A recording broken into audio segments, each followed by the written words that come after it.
This is Mrs. Zern, your media specialist, and I'm going to teach you how to access the Scott County Library databases. They have hundreds of databases for you to access, including science and context, and that's why I'm going to show you how to get there. You're going to log into Schoology,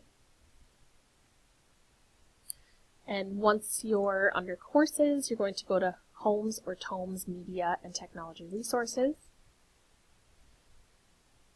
Then you're going to go to the Materials folder and click on the Database folder, which is orange in color. You will want to pull up the Database Tips and Tricks brochure that I created for you because it has a password in it. The username and password you need to access these databases, unless you have your own library card and PIN number. So do that first, go back to Databases. Then you're going to go to the Scott County Library. And along the top bar, you're going to Research and Resources, and go down to Research. In order to see all of the resources available to you, you can go to All Online Resources, and if you read, it'll tell you what database it is, and it'll tell you a little blurb about it, and sometimes it'll tell you what age level it's for, whether it's college students, K-12 learners. See right here it says K-12 learners. So make sure to read the blurbs about those before you start going into them, because if you're reading at a level that's too hard, it's not going to make sense to you. But I'm going to go back and show you an easier way to get to science and context. So you're going to go down to Science and Technology, and these are a whole bunch of different science databases that you can use and look through. For middle school, I want you to go to Science and Context. It's going to look familiar if you saw my last tutorial on student resources and context because it's the same format, it's the same layout. You're able to sign in with Google up here as yourself to save directly to your Google Drive. There are a few important things that I want to point out to you.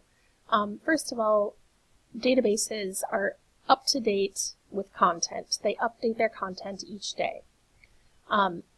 There's a biography section of scientists and people that are important in the science world. They're divided by topics, math, engineering, to technology, if you want to view the topics to see what you want to do your research project on, what you're passionate about. They have everything from 3D printing to bridges and robotics, things like that that are really popular. And they even have health and medicine, so if you're doing a health project, pay attention to this list.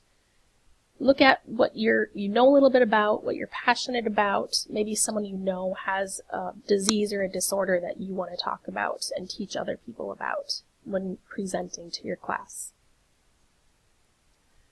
Please remember from my last tutorial that databases can be amazing because they get right to the point. You're searching for a topic and it goes right to the topic that you're searching for.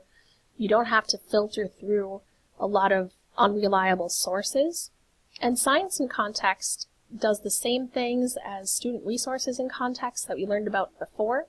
Make sure to sign in with Google. It'll create a Science and Context folder for you right in your Google Drive, just like Student Resources and Context did.